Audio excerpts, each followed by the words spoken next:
Alright, I think they're about to test, so we'll do a little quick run through. We have all the standard radios set up. The Reticus is allowed to go off because it never activated before.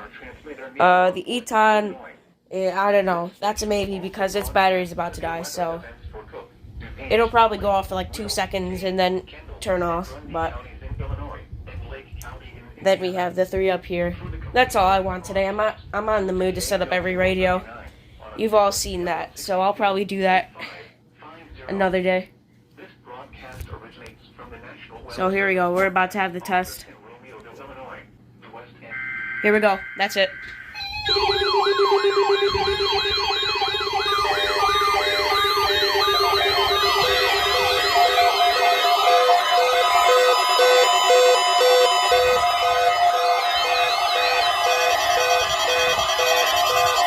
They both activated. That's good.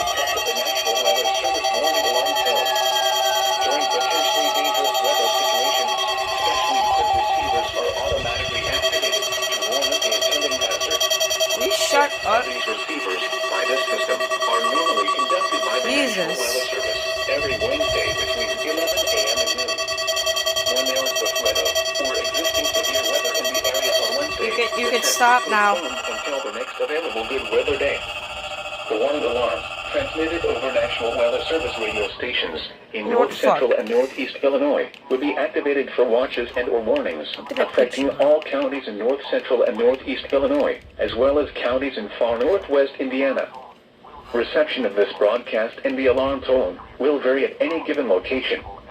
This variability, normally more noticeable at a distance from a given transmitter, will occur even though you are using a good quality receiver. For some reason, your goofy ass was on Siren. This concludes the tone alarm cast. We will now return to our regular program.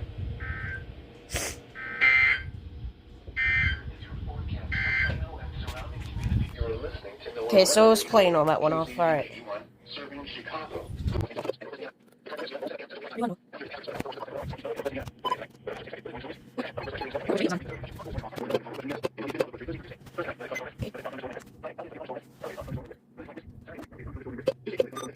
Okay, that was a test. Hope y'all enjoyed that one.